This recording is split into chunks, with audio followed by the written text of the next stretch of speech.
皆さんこんばんは。フォーラム8プレゼンツ玉木のスポーツジャーナリズムの時間がやってまいりました。MC のスポーツライター小崎です。このチャンネルはスポーツ文化評論家玉木正之が来る既存メディアと異なる視点でスポーツの真の問題点を取り上げ考える番組です。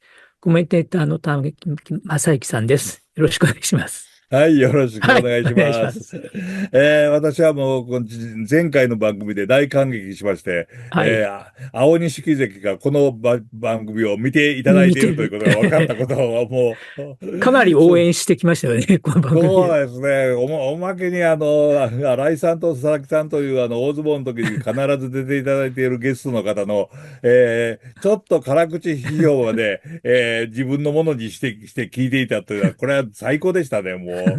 ということで、今回も番組続けたいと思うんですけどね、新井さんはい、と佐々木さんとか、よろしくお願いしますね、新井さん、佐はい、々木さん。よろしくおよろしくお願いしま願いしま青す。す。錦関も見ていてくださいね。どうぞよろしく。今日は青錦関のことはあんまり出ないと思うんですけれどもね。なんかもう、全体の、大相撲の形というものが、どんどん変わってきたんじゃないかなっていう感じもしてるんで、そのあたりを話してもらいたいんですね。えーウクライナの横綱が出そうだ。多分出るだろうというようなことっていうのは、多分、新井さんどうですか？予想は、はい。できなかった、そこまでは。という感じですかね。まあ、正直考えたことはなかったでうん、うすね。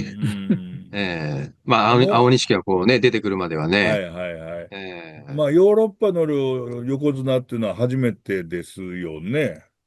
そう。はい。過去にはいないですね。いないですね。だからアメリええ、カの力士が出て、モンゴルのはい。力士が出て、それではい。次はウクライナですか。はい。ね。そういう感じになるのかな。うおまけん。にモンゴルの力士が下の方ですっごいもう暴れまくっているという旭富士という力士がいると。はい。どんどんもう負けなしで重量までは来るだろうと。前の番組で新井さんおっしゃいましたけど、その言葉に間違いはないですか、新井さん。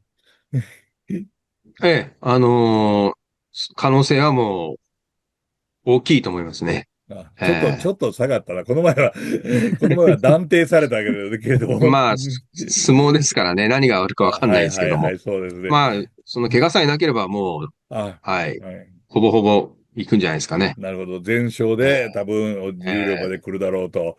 佐々木さんはどのぐらい今ので、もっと強いというふうに思われますか？それともそのぐらいですか？やっぱ重量までは、連勝で来ると思うんですよ。なるほど。なので、うん。やっぱ連勝記録、初土俵からの連勝記録を、更新していくんじゃないかと思いはい。ますね。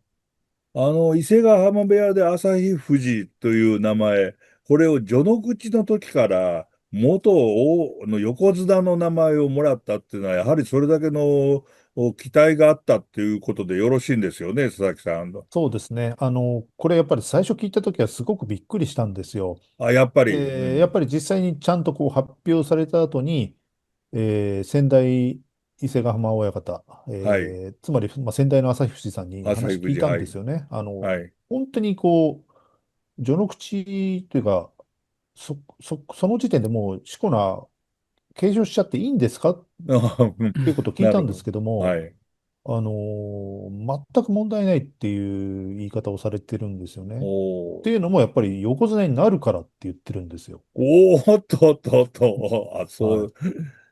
やっぱりそれはなんて言いますか、稽古の時の取り口なんかを見て、もうそういう判断をされているということなんですかね。そうですね。仙台朝志さんは、今、稽古場では部屋で一番強いってはっきり言いますよね。だから、つまおー。りは、幕内上位の吉野富士、白鵬富はい。士、熱海富士よりも強いというふうにはっきり言ってうん、まして、うん、実際、伊勢ヶ浜部屋って今、稽古をメディアに公開することってあまりないんですけれども、はい。ただ公開された日の、様子を見ると、実際一番強いということにもなってますので、伊勢ヶ浜部屋というのは、全部富士という名前をはい。つけて名前を変えましたよね。それこそ白鵬鵬関なんかも、白の富士ですか。というふはい。うに変わりましたし、それで、照ノ富士関が、親方になって伊勢ヶ浜を継がれて、そう、富士の名前を全部つけていったと。その中で序の口の力士に、将来は横綱になる力士だからと言って先代の旭富士をつけたと。はい。すごいな、これ。新井さん、はい。こんな力士、なんて言いますか、こういう待遇を受けた力士って初めてじゃないですかね。そうです。まあ、ねえ。小錦もさんもそうなんですけあども、一応ね、あ、はいはい横はい。綱のしこ名ではあるんですけども、はい。まあ、ただやっぱインパクトからしたら今回の朝日富士はもう、とてつもないですよね。ああ、そうですね。まあ、ええ優勝決定戦で同部屋対決になった時に、私も見た時に、まあ、ぶつかった後の寄りを見たら、これはもう全然力違うわって思いましたけれども、やっぱり、はい。これはそんなに強いわけですか。というよりも、そうですね。今、ええ佐々木さんがね、その部屋の中で一番強いって言われたけども、うん。吉野富士より強いの序の口の選手というか力士が。そうですね。彼、高校が、はい、旭岳高校っていう小田原にある高校なんですけはい、ども、はい、これは幕内ネマの大野勝とか、はい、はい、十両の旭海優っていうね、モンゴルうん、出身の力士いるんですけどはい、も、はい、彼らの2個下なんですよね。はい、はい、だから、要は大野勝とか3年の時に1年生だったんですはい、けど、はい、で、なんかその時の印象を聞いたら、いや、うん。そんな強くないよとかって言ってたんでへすよね。まあ、まだえ、相撲を始めたばっかりだし、はい、まだよくわかってなかったんだと思うけど、つって、うん、で、彼が強くなったのは間違いなく伊勢ヶ浜に部屋に行ってからだって言ってたんですよ。おー、そうですか。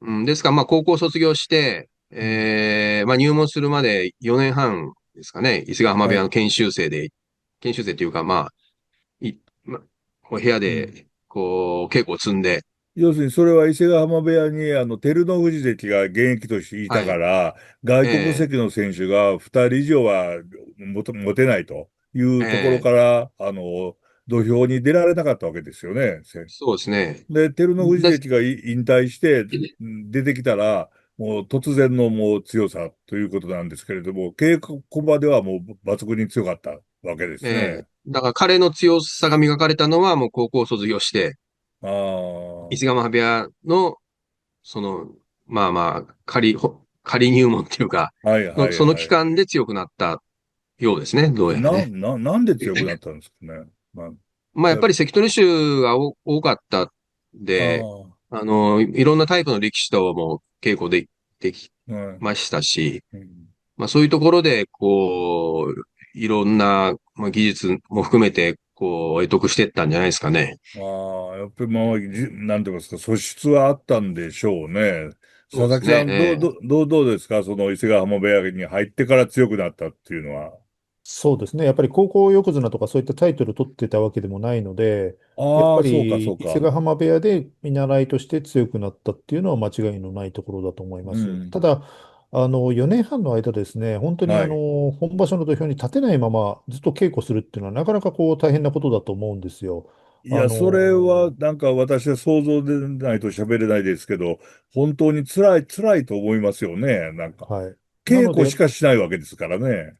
そうなんですよね。だからうやっぱりそん。こで、なんですかね、関取を相手に自分の力を見極めるといいますか、うそういったん。日々をよくまあ4年半もやったなと思いますし、うん。ただやっぱり先代の、まあ今もそうですけれども、伊勢ヶはい。浜部屋って相当時間も長く番数もいっぱい取りますからね。はい、はい。それをやっぱ力士り、が多くって、はい。はい、それをちゃんとこなしてきたっていうことが、一番実力つけたことだと思いますし、やっぱ先代が言ってたのは、言ったことをまずやってみる、吸収力結構高いっていうことは言ってましたね。ああ、なるほど。いや、なんか、吸収力高い、言われたことはやってみるって言って、なんか、青錦関のことを言われてるのと、全く同じだな、っていうふうに思ったんですけど。似てますよね。そういうところでうん言うとですでね。すね、そうではい。すね。どうですか、新井さん、はい。旭富士関、これからまあ勝ってくるでしょうけど、他にも注目されている若い力士っていうのはいるんですか、他に。まあ、前回か。名前が、天正山もね、はい。同じ同期のモンゴル出身の、はい。いや、彼もすでに、もう部屋の重量力士とも対等がそれ以上ああ。に渡り合う稽古もやってますし、それはですね、初日というか、そうですね、最初浅井富に、士関はい、に負けた力士ですね。えはい。え、ええ、うん。まあ彼も相当早く関取にはなると思うんですよね。ああ、そうですか。ええ、え佐々木さんはおられますか？なんか、他の力士。そうですね。どのレベルで言ったらいいのかわかんないんですけれども、なでも天正るほど。山の話で言うとですね、やっぱ部屋関え係者とか聞いても、天正山はだから朝日富士には勝てないんで、6勝1敗で序の口を通過するわけなんですけれえ。はい、ども、はい。今後も彼もずっと番付近くでずっと昇進していくわけなんですよね、おそらはい。くは。だから、対戦したときに、もちろん、朝日富士連勝ずっとしていくでしょうと言ったものの、はい。天正山はやっぱ一発常に狙ってるんですよ。なるほど。うだかん。ら、なんかつまずくことがあるとすればそこかなという気はしますよね。私なんか今のお話ご両人のお話聞いていて思ったのは、二人が出てくるというのは非常にいいパターンかなっていう感じはしてるんですけれどもね、一人が出てくるよりもライバルと一緒に出てくるとき、例えば大鵬、柏戸なんていうのが頭にポカッと浮うん。かんでしまって、それこそ北の富士と、あの方は誰でしたっけ？早く長く、玉の海関、とかって、なんかペアで強くなる感じって結構多いですよね。なんか、え、そういう感じになるのかな、朝日富士関も、天正山と二人で。うん。新井さんどうですか？まあまあ、当然こうね、天正山からしたらすごく刺激になって、そうでしょうね。まあ、自分を高めてくれる存在だと思いますよ。やっぱりなるほど。そういう強い、まあライバルと言いますかね。うん。身近にそういう人がいるっていうのは大きいんじゃないですかね。なるほどね。残念ながら日本人力士の名前は出ませんけれども、出ますか？出ないですか？まあ、将あ来を担の、いそうな、まあ、いますよ。いますか？まあ、ちょっと幕下レベルで期待というはい。ところでいくと、あ丹治ってあ、いうね、はい。まあ、ロシアとはい。日本のハーフの子がいるんではい。すけども、はい、はい、はい。まあ、彼も、まあ、体も大きくて、まだはい。19歳で、次は、多分幕下の、どうでしょう、15枚目以内には確実入りますけども、はい、はい。まあ、彼がちょっと今年は相当あの、ブレイクするんじゃないかなと思うんですよね。ああ、そうですか。うん。それ、日本人とロシア人のハーフの力士ですか？そうですね。まあ、出身は日本なんですけども、はい、福はい。島県なんですけども、はい、はい。まあ、叩き上げで入りまして、ええ、で、まあ、ちょっと壁にぶつかるところもあったんですけども、えまあ、素質が磨かれれば、もう、幕内の上位でも十分活躍できる、そういった素材ですね。ああ、そうですか。え佐々木さんはどうですか？そうですね。これ、どのレベルで言ったらいいかっていうとはい。ころなんですよね。幕内上位、はい。将来的な幕内上位となるとなかなか予想難しいとは思いますはい。ね。はい。うん。うん。ただ今、新井さんと、まあ、それこそ佐々木さんもそうだけれども、力士の名前出てくるときに、いろいろ、モンゴルの力士、結構多くなって、それで、日本のこの大相撲の中で、まあ、国際化といいますか、それこそ中国の力士もいれば、ロシアの力士もいれば、というふうになってますけれども、こういう形っていうのは、新井さん、これからはい。もどんどん続いていくというふうにお考えですかね？まあ、やっぱり、一部屋一人というね、外国出身はい。力士は、まあそういうルールあ、があるんで、各まあ一部屋一人定の、ですよね。はい、まあ一定の歯止めはかかうん。りながら、うん。まあ、進んでいくと思うんですけども、まあ、ただ、一人は一人ですからね。まあ、うん。世界中のエリスグリのエリートを当然引っ張ってくると思うんで、なるほど。ということは、まあ、必ず上に行くような力士が入ってくるということでいいわけそういうことになりですよね。ますよね、やっはいぱね。はいはい。うん。ということは、幕内の中では、結構外国籍の力士が、名を連ねるという時代になってくることは確実と考えてよろしいですかね。まあ、はい、一定レベルではそうなると思いますね。うん。佐々木さんはどうですか今。そうですね。急にはやっぱりないと思いますけれども、はい。やっぱり一部屋一人、どうせ取るなら強い子取ろうっうん。ていうのがまあ普通の考えになりますよね。うん。で、今外国出身力士がいない部屋には、世界中からやっぱ相当な売り込みが殺到してるそうなんですよ。なるほで、もちど。ろんうちは取らないよっていう方針の部屋もいくつかあるんですけれどああ、も、はいはいはい。そうでない部屋はやっぱり強い力士が自然とこう入ってくると思います。で、さらに、まあ日本人力士っていうのは今少子化の影響もあって、力はい。士数が全体としては減ってるわけですようんね。うん。そうすると自然とこう、外国出身力士の割合というのは増えてくるのはまあ必然だと思いますね。それはあれですか売り込みというのは、モンゴルのだけでは限らないとそうです、いう。そうです。ああ、そうですか。あヨーロッパ方面あ、もそうですよね。なるほど。ああ、ということ、それこそウクライナであるとか、ロシアであはい。るとか、はい。東ヨーロッパの感じはするわけですね。それはでも、新井さんどうなんですか？悪いはい。ことではないですよね、と言いたいですけど、どうですか？いや、悪いことではないですね。うん。まあ、当然、やっぱり、で、まあ、日本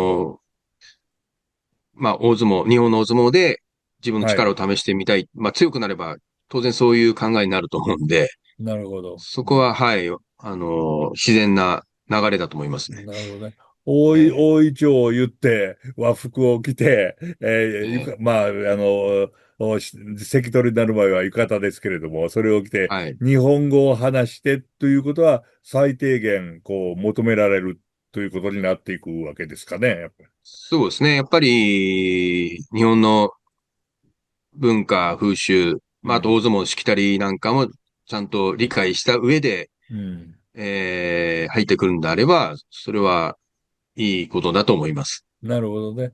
どうですか、えー佐々木さん。それが外れるということはないというふうに考えてよろしいですか？うん、まあ、個人差ももちろんあると思いますはい。し、ただまあ、部屋の師匠たちも、ここ近年、どういうことが相撲界で起きてきたかということははい。分かってるはずなので、うん。そこはやっぱり育て方も、かつてよりは丁寧になっているというふうにも思います。あとはやっぱりなるほ相撲ファンもですね、ど。はあい。のちゃんとこう、相撲に向き合ってくれる外国出身力士に対してはすごくやっぱり応援してくれますし、はい、はい。そこに国籍は関係なく支はい。持してくれるケースがすごく多いと思います。今の大はい。錦見てればわかる通り、はい。やっぱすごい人気ありますよね。これはそうどうしてですね。かっていうと、もちろん言葉の問題だけじゃなくて、やっぱり相撲もこう、真っ向勝負で綺麗ですし、うん。和の心をちゃんと理解して、はい。まあ、ついに今場所は君が代まで歌い始めるというね、そうですね。はい。ここら辺は本当に、してともども、大相撲とは何なのかっていうのをよく分かった上での取り組みだと思いますのなるで、ほど。こういう人が増えてくると、すごく、ファンもついてくるんじゃないかなと思いますね。テレビなんかで見ていてもよくわかるんですけれども、幕内土俵入りの時の拍手の多さ、これには全然もう、日本人力士だ、外国籍の力士だっていう差別はないですよね、全く。玉鷲そう思います。関なんかもすごい、拍手が大きいですし、まあ、そのあたりが、なんて言いますか、大相撲の形っていうのがね、新井さん、やっぱりこれはい。から定まってきそうな感じがしますね、これで。まあ、そうですね。うん。当然まあ伝統も大事ですけはい。ども、まあ変わる部分と変わらない部分って当然出てはい。くると思うんですけども、まあその拍手の件で言うと、やっぱり、こうね、相撲に対してちゃんと向き合ってる力士に、うん。こう真摯に取り組んでいる力士の相撲っていうのは、もうやっぱりファンの心に訴えかけるやっぱ何かがあると思ううんで、ん。そこは別に日本人、外国人は関係なくですね、なるほどね。一生懸命打ち込んでる力士を応援したくなると、はいはい。これもう自然な形ですから、なるほそど。うん。こはいいんじゃないですかね。なるほどね。それで、まあ、先場所といいますか、去年ですね、ロンドン公演が、大成功したということもありましたけれども、今年はパリ公演があるわけですね。私ちょっとそれを、相撲協会のホームページで調べてみましたら、大相撲ファンのファンツアーもあるんですね、一緒に。ファンツアーが76万8000円はちょっと高いかなと思いましたけれども、限定20名の抽選らしいですけれども、これは、なんて言いますか、日本の、それこそ、前の、もう番組でも、新井さんおっしゃいましたけども、コンテンツとしてやっぱり相当これは、質の高いものだと認められてきたということが、これでも言えるっていう感じがしますね。どうですか？はい。まず、予備知識なくても楽しめるっていうのは大きいと思うんですようん。ね。まあ、ああ、ルールも単純ですしね。はいはいはい。あと、実際に、相撲という競技以外の要素っていうのが、いかに多いかっていう、ちょんおー、曲げもそうですけども、うん。力士は化粧回しを締はいめて土俵はい入りするですとか、はい。あとは行司さん、言ってみれば審判みたいな、ジャッジみたいなもんはいですよね。はいはい。ジャッジするのになんでああいうきらびやかな装束を着てるのかとか、なるほど。はい。あのーあとこううんね、土俵の上にはこう屋根があって、4はい。本の房があって、はい。なかなかああいう神秘的な演出っていうのもね、うん。なかなかあの、ないですね。知恵がすごいなと思います。その長年あ培ってきた知あ、恵。なるほどね。それとあと横綱という、はい。世界最強ブランドだと思うんですよね。なるほど、なるほど。はい。真偽はさておき、育児にもこう、つなってくる、はい。ストーリーがあるじゃないですか。はい。横綱。はい。やっぱうんそのブランド力っていうか、そうんの、ストーリうん、横ー、綱にはなかなかなれないものだし、なったら、こう、落ちないと、横綱という地位から、ええというようまあ、なこともありますし、育児にも重なったような、こう、ストーうん、リーで、あるはい。種こう、強いだけじゃなくて、ミステリアスな存在みたいに見せ方としてね。まあ、そうですああいね。うのってやっぱり他のエンターテインメントと比べても全く引け取らないと思うんですよね。なるほどね。そうですええね。まあ、土俵でなぜ四股を踏むかというと、あれは邪気をはい。払ってるわけですからね。ええそんな邪気を払うような、例えばハンマー投げの選手とか、砲丸投げの選手とかが邪気を払っているかって言ったら、そういうことはないわけで、ないえーこですね。こ古代オリンピックでは何かかなりなんて言いますか、まじないをやったらしいですけれどもね。ええいろいろ、ただそれも、本当の伝統にのっとってるとも限らないんですよ。後ああ、付けで、ストーリーに付け加えたってことも、部分もかなりあるんでね。なるほど。そこも含めて、その、ストーリーの構築がすごいなとうまい。うまいで思いますね。すね。なるほどね。佐々木さんどうですかもう、クリエイティビティとでも言いますかね、大相撲の。その、そうですね。太郎さんの話聞いてると、我々はもう小さい頃からごくごく当たり前のように見てき当たり前に、たことなはい。ので、はい。あの、キーな感じは全くしないましない。まずっと受け入れてきたわけですけれども、そうですね。やっぱり海外の方のこうリアクションだとか、あとはやっぱりこう普段相撲を見慣れてない人が新しくこう新規になってファンになるケースが最近すごく多いわけですよあね。そうするとこうあ、僕らが当たり前として見てきたことに対してすごくこうこれは一体どうなってんだとか、何の意味があるんだとか、すごく聞かれること増えてるんですよ。ああ、なあ、るほなるほど、そういうど。見方だから人気があるんだなっていうのを改めて最近こう知ることがまた増えてますよね。あ、そうか。今この話始まる前にロンドン公演、パリ公演の話しましたけれども、そんなことを話するよりも、うちの子供が初めて、相撲を見たときに、なんであんな足上げて、踏んでるの四股踏んでるのっていうのを、私聞かれたのを思い出しましたね。ということは、日本人の若い人たちも、もう外国人と同じかもしれないんですよね。それこそなんだこの相撲というのはという。それで知っていたら面白くなると。それで格闘技としてのルールは非常に単純だと。さっき、新井さんおっしゃいましたけれども。そんな中でたくさんの物語、たくさんの、はい。なんて言いますか、付随物が素はい。晴らしく整っていると。これはやっぱり、そういう意味で、新井さんの言われた最強コンテンツっていうのは、私も今、すごく納得してきましたね、いやー、本改めて。当にね、ディズニーにも全然負けてないですよね。それいいな。ええ、うん。ああ、そうですね。もうディズニー、たかがミッキーマウスじゃないかっていう感じですね。もう生ええ、まれて80年も経ってないと、こっちは1000年だぞって、2000年だぞという感じですね。ええ、ああ、そうか。佐々木さん、どうですか？ディズニーにも負けてないっていうのは。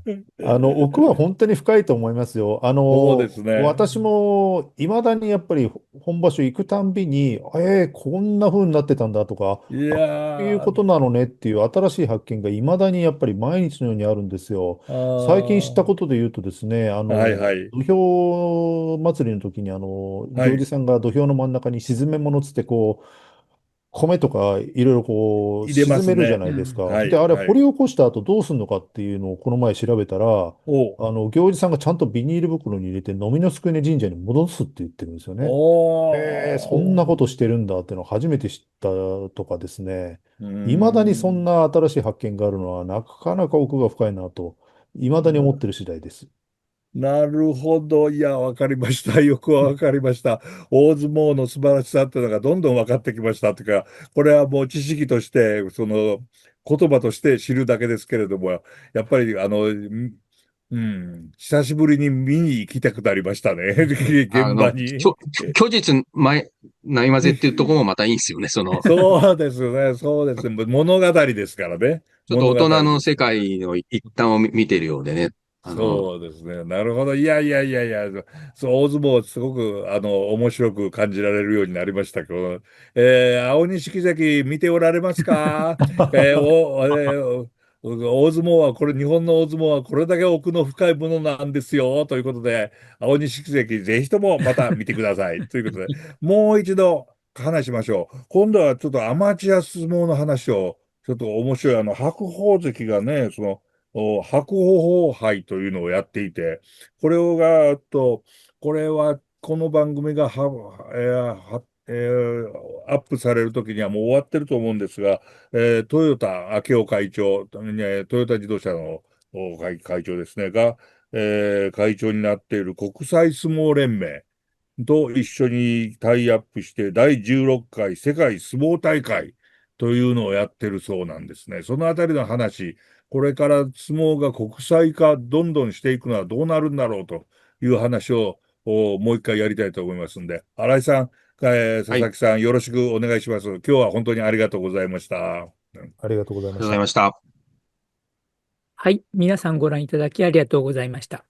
次回のフォーラム8プレゼンツ玉木のスポーツジャーナリズムは、今週のテーマ、大相撲新時代、大相撲とともに日本はどんな時代を迎えるのかのエピソード3、世界相撲大会白鵬杯開催、世界の相撲はどう変わるです。引き続き、新井さん、佐々木さんとともにお送りします。それでは皆さん、次のエピソードでお会いしましょう。さようなら。